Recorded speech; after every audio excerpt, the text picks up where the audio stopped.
Halo, selamat sore. Di sini saya akan menjelaskan materi tentang lintasan glikolisis. Sebelumnya, perkenalkan nama saya Ratna Sofia Regina Nahak dengan NPM 54220013 dari Program Studi Biologi Fakultas Pertanian, Sains dan Kesehatan Universitas Timur.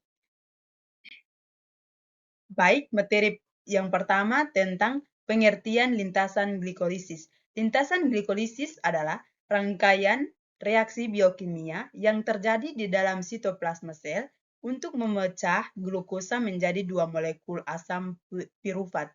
Proses ini tidak memerlukan oksigen anaerob dan menghasilkan sedikit energi dalam bentuk ATP dan NADH.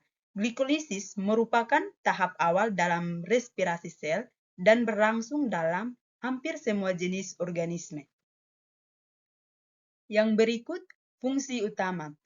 Lintasan glikolisis berfungsi untuk memecah glukosa menjadi dua molekul asam pirufat yang dapat digunakan dalam proses metabolisme lebih lanjut. Proses ini menghasilkan energi dalam bentuk dua molekul ATP dan dua molekul NADH sebagai hasil bersih. Glikolisis terjadi di sitoplasma dan dapat berlangsung tanpa oksigen, sehingga penting dalam kondisi anaerob. Selain itu, menghasilkan energi. Lintasan ini juga menyediakan prekursor metabolit untuk jalur biosintetik lainnya. Yang berikut, produk dan hasil glikolisis. Hasil utama glikolisis adalah 2 pirufat, 2 NADH, dan 2 ATP bersih.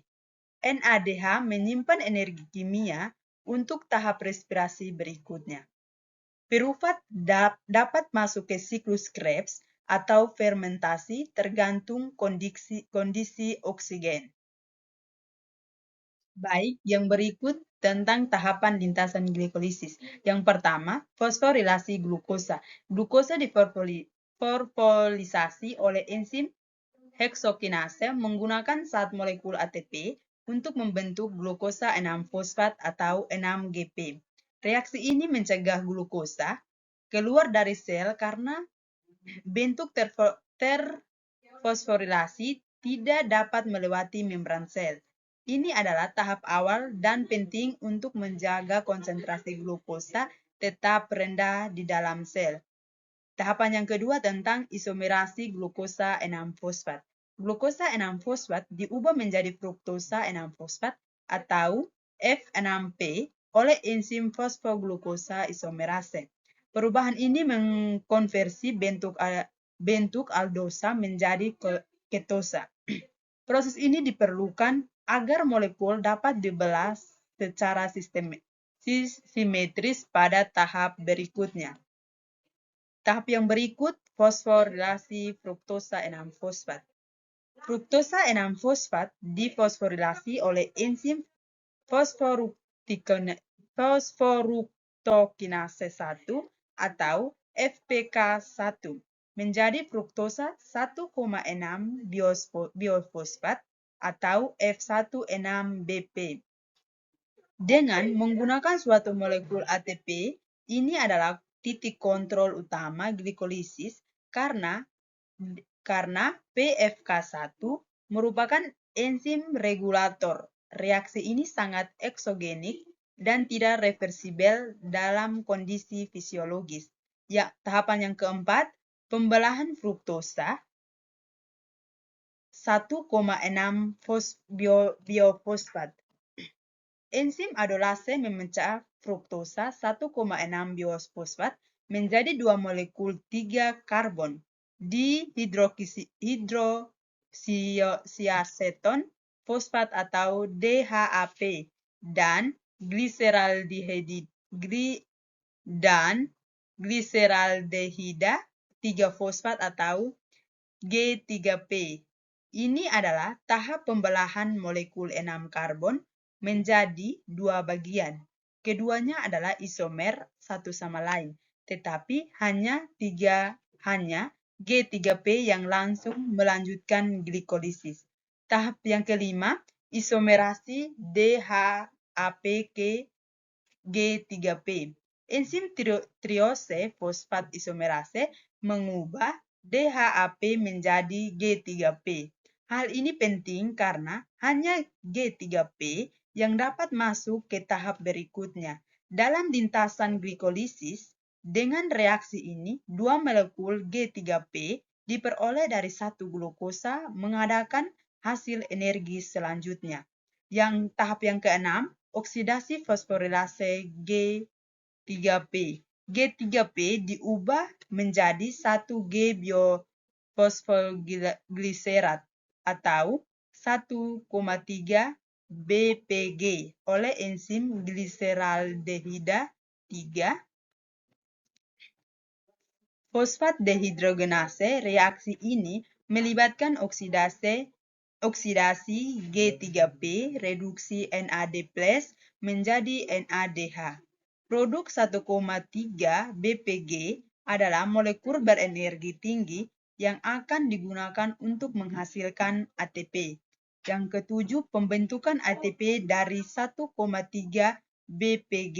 1,3 BPG mengatur transfer atau gugus fosfatnya ke ADP, membentuk ATP dan 3 fosfoglycerat atau 3PG.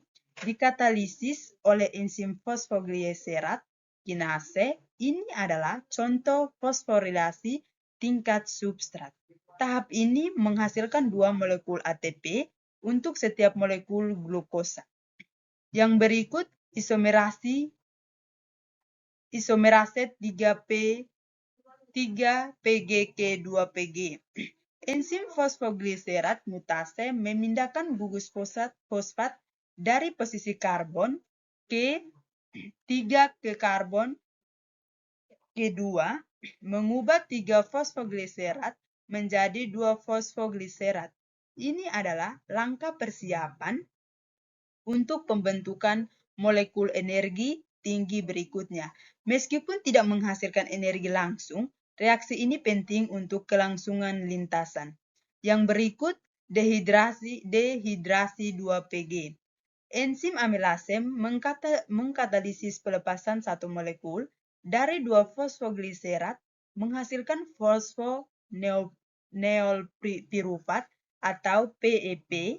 PEP adalah molekul dengan energi sangat tinggi. Reaksi ini membuat tahap selanjutnya mampu menghasilkan ATP dalam jumlah besar. Yang ke-10, pembentukan ATP dan pirufat. PEP mentransfer gugus fosfat ke ADP membentuk ATP dan pirufat, dikatalisis oleh enzim pirufat kinase. Ini adalah tahap akhir glikolisis menghasilkan 2 molekul ATP tambahan. Pirufat yang menghasilkan dapat memasuki siklus sitrat atau diubah menjadi laktat tergantung kondisi oksigen. Yang berikut kesimpulan. Glikolisis adalah langkah awal yang penting dalam respirasi seluler. Proses ini efisien dan dapat berlangsung tanpa oksigen. Energi yang dihasilkan mendukung aktivitas dasar sel. Sekian dan terima kasih.